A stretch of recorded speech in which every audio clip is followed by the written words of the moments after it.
anything unless somebody pull a wallet up. Let me tell you something. I'm not one of them niggas. I've been having people. I remember I had a set of twins. They used to ask me to come in their basement and just serenade their family, and I used to do it. No coin, no currency exchange, none of that. Because what your gift will make room for you and bring you before great men. Like how me and you was chopping it up and we was talking about the salon situation, right?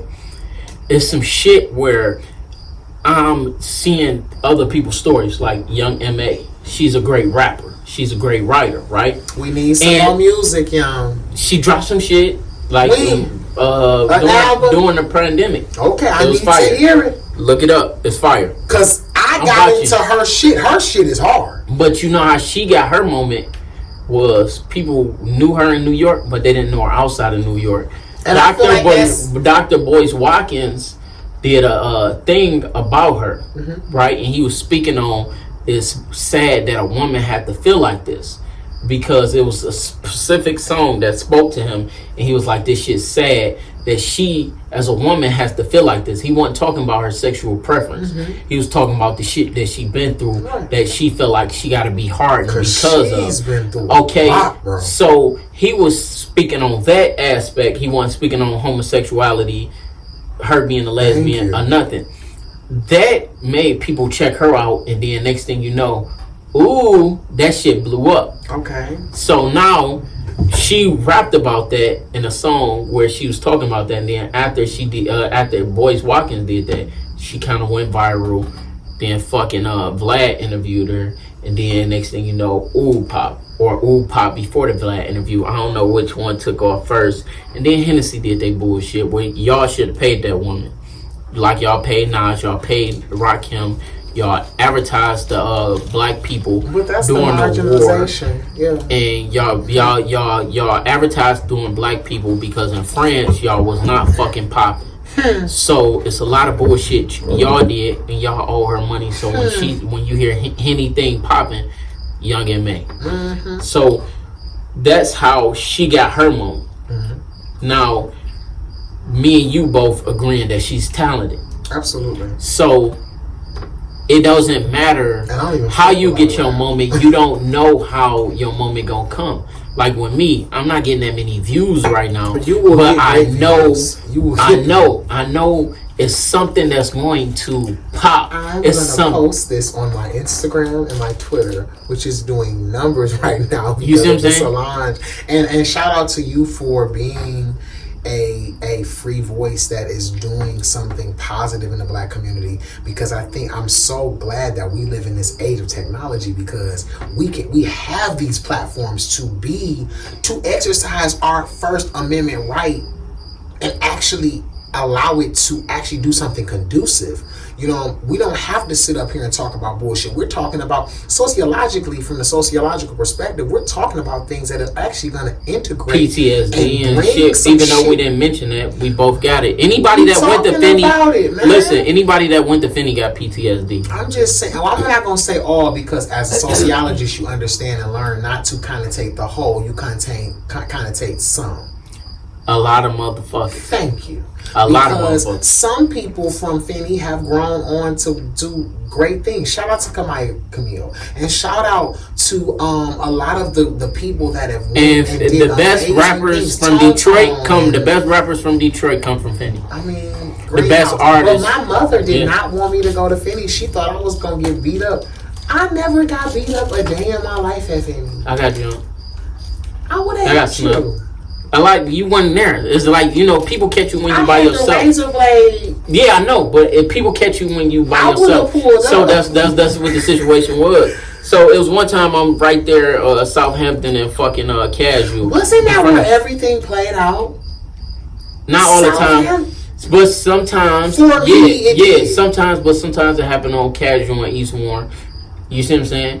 And sometimes it happen where you go out the back way. Yeah, so yeah. On Guilford. All right, look. My 9th grade year, our principal jaw got broke. Right? Your 10th grade year, my 9th grade year. We had shit that going on. Then, all right, so we had all different type of shit that occurred through our school. Night school, somebody shot themselves in the back. because they had a gun in their backpack. That shit made the news. The following day, we had like some type of big test. It was either a final or some shit. We had a big test the following day, and the police was there, and they was like really on it. Remember, we had metal detectors. I remember my first day walking through the metal detector. I had some change in my pocket, and they was like, "Huh? How did I get through? Man, I don't know." But listen, I go through there. I had change in my pocket. I had to pull the change out of my pocket. Then we made it to the point where somebody cut the metal detector cord. You're going, oh yeah. Yeah, so then if you come to school second hour, you can come through the front door where there's no metal detector. So you had a lot of ways around shit. Then you had people letting you in school through different doors and things of that nature. So I seen somebody put a fully automatic weapon together in school, an AR. So I done seen guns in school. You see what I'm saying? We were just talking about that earlier. I seen people smoking in the hallway. Weed in the back. I remember, shout out to Miss Henson. We were in, you know that back where Miss Henson's classroom was. You could get a contact. Yeah. Any fucking hour. Then remember it was a chick I was in school with. I'm not gonna throw her name in. I was in class with. She brought a pound of weed to school. They say she had 3 ounces. They took all the other shit. You see what I'm saying? The shit was loud, and we had so much different shit of weed and different things. I seen people walk through the hallway smoking.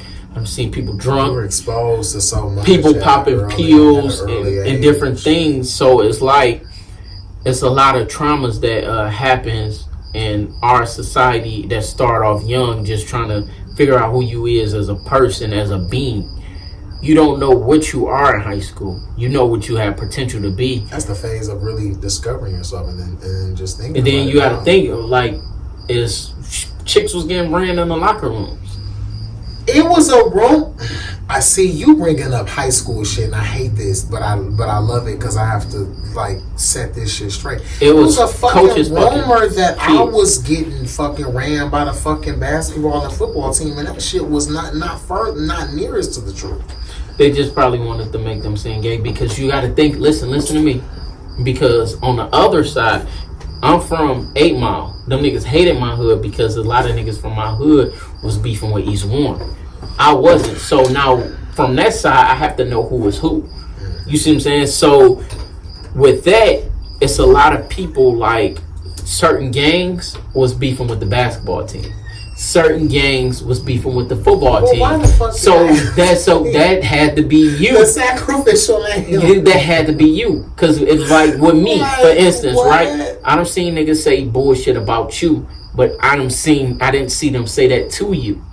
You see what I'm saying? So with that being said, it's different shit. Like when I got snuck, it wasn't no tension. Remember, I was in the middle college program. I was a student representative for the middle college program. Ward made me the nigga that told him everything that was happening. I was the voice from the students, from the President Shawn at Wayne County, and Mr. Ward. So damn, I can't think of other and niggas really didn't know that. So like niggas thought that I was sitting up here acting like I was extra and above shit. No, nigga, I'm the one that they set in place to make sure shit wasn't on no bullshit over there. And that was honestly the reason why they stopped that fucking program after a while, because motherfuckers wasn't doing what they supposed to do. But I came from DSA. We had a first through 9th hour, nigga. Yeah. You getting this work, bro. You getting this motherfucking work. Like you're gonna, and I thank God for the middle college joint enrollment program, because it set me up to be a teacher now, you know? Yeah, so you got different things. Like, you got that shit. Then you got some shit where it's like, okay, when I got jumped, right? When somebody tried to sneak me. Well, they did sneak me. There wasn't no tension in school. You wait till after school to blindside me. The bullshit. Then you do it again the following day but I see you this time. You wait till I make it halfway up Casual in Southampton to do it. When we was in school, I was in a pep rally, I ain't had none of them problems. So you had shit like that. Then you had shit like rumors, like the shit you say what it was, but it's certain shit that was like actually true. Because I smashed the chick in the classroom. Okay, wait a minute. Like, so I know people was Y'all smashing niggas in had some classrooms. strange ass rites of passage, man. My shit, this how it was. But you My didn't fuck auntie- nobody in that damn band room. No, I didn't. I walked in on somebody fucking in the band room. And I was a band major. When I wasn't a band major, I was a dance major. I was in the band because I was majored because, you know, Conway. And then you had some beautiful women in your dance thing, and Michelle, people was petrified of her, and they would not fuck with me because of Michelle. I can't. That's the lady.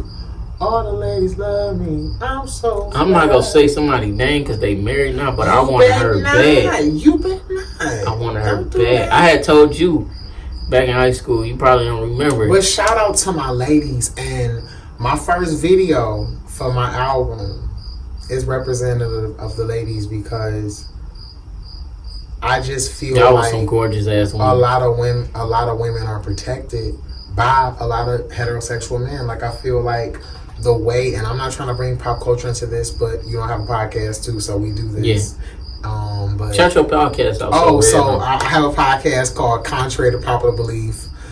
We're actually doing an episode tomorrow that I hope this guy will be on.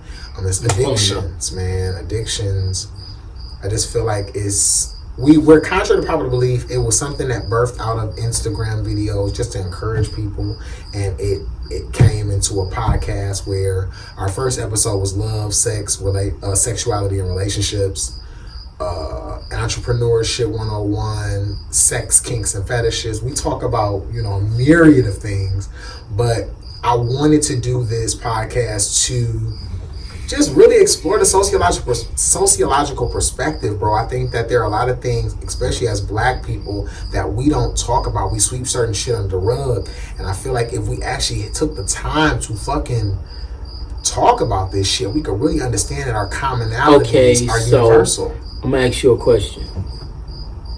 It's on YouTube, and I also have a Facebook channel under Contrary, the number 2, Popular Belief Podcasts. Alright, so what things in Africa, countries, and different things